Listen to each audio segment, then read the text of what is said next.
मेरा नाम जागेश्वर जुगनू चंद्राकर है। मैं इस क्षेत्र का जिला पंचायत सदस्य हूँ, महासमुंद का रहने वाला हूँ। देखिए, सरकार द्वारा जो निर्धारित रेट है 266 रुपये यूरिया का है, 1200 रुपये DAP का है।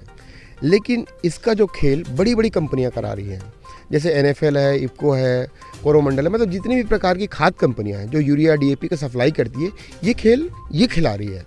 क्योंकि ये यूरिया के साथ में अभी 1 लाख रुपये, 70,000 रुपये, 1.25 लाख रुपये, 1.5 लाख रुपये तक का लादन दे रहे हैं एक ट्रक यूरिया में। तो ऑटोमेटिक उसका जो रेट है वो 500-600 रुपये जा रहा है।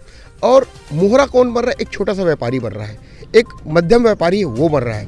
तो इसको लगाम लगाने के लिए राज्य सरकार को और केंद्र सरकार को कंपनियों पे लगाम लगानी चाहिए, ताकि जो लदान दे रहे हैं 1 लाख रुपये, 1.5 लाख रुपये, जो लदान का कोई भी प्रकार से किसी भी प्रकार से खेत में कोई उपयोग नहीं है, इस टाइप के प्रोडक्टों को वो देते हैं। तो उसकी वजह से ये रेट बढ़ा हुआ है और वो प्रेशर कर करके दे रहे हैं। और अगर इनकी बिल की मांग करें तो उनका जो बिल आता है 266 रुपये के यूरिया का आता है, 1200 रुपये DAP का आता है, जबकि उनसे कम रेट में सोसाइटी को माल मिलता है 240 रुपये में। जितनी भी सरकारी समितियां हैं उसको 240 रुपये से 42 रुपये के आसपास यूरिया जाता है। DAP जो जाता है 1156 रुपये के आसपास में DAP जाता है, हर कंपनियों को जाता है। आप इसका डाटा आप वहाँ से निकलवा सकते हैं। उसके बाद वहाँ पे 6-6 महीने के लिए सोसाइटियाँ उधारी देती है। उधार में 6 महीने के लिए किसान को उधारी देता है, जिसमें कोई ब्याज भी नहीं लगता है। तो सोसाइटी भरपाई कहाँ से करती है? जो उनको कमीशन मिल रहा है उन्हीं के आधार में उनका भरपाई होता है।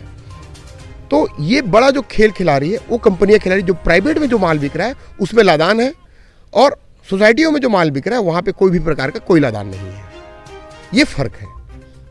मेरा नाम जागेश्वर जुगनू चंद्राकर है। मैं इस क्षेत्र का जिला पंचायत सदस्य हूँ, महासमुंद का रहने वाला हूँ। देखिए, सरकार द्वारा जो निर्धारित रेट है 266 रुपये यूरिया का है, 1200 रुपये DAP का है।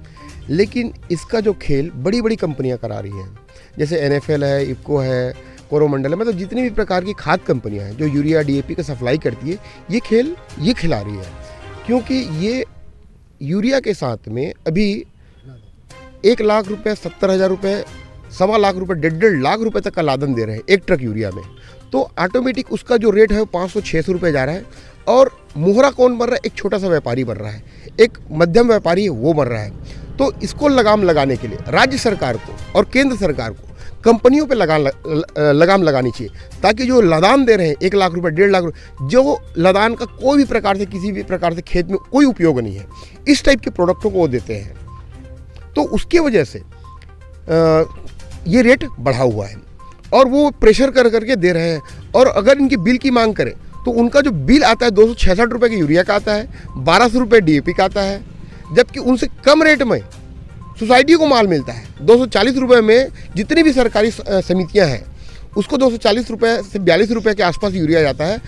DAP जो जाता है 1156 रुपये के आसपास में DAP जाता है, हर कंपनियों को जाता है। आप इसका डाटा आप वहाँ से निकलवा सकते हैं। उसके बाद वहाँ पे 6-6 महीने के लिए सोसाइटियाँ उधारी देती है।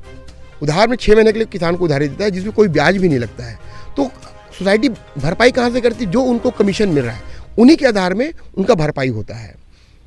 तो ये बड़ा जो खेल खिला रही है वो कंपनियां खिला रही है। जो प्राइवेट में जो माल बिक रहा है उसमें लादान है, और सोसाइटियों में जो माल बिक रहा है वहाँ पे कोई भी प्रकार का कोई लादान नहीं है। ये फ़र्क है।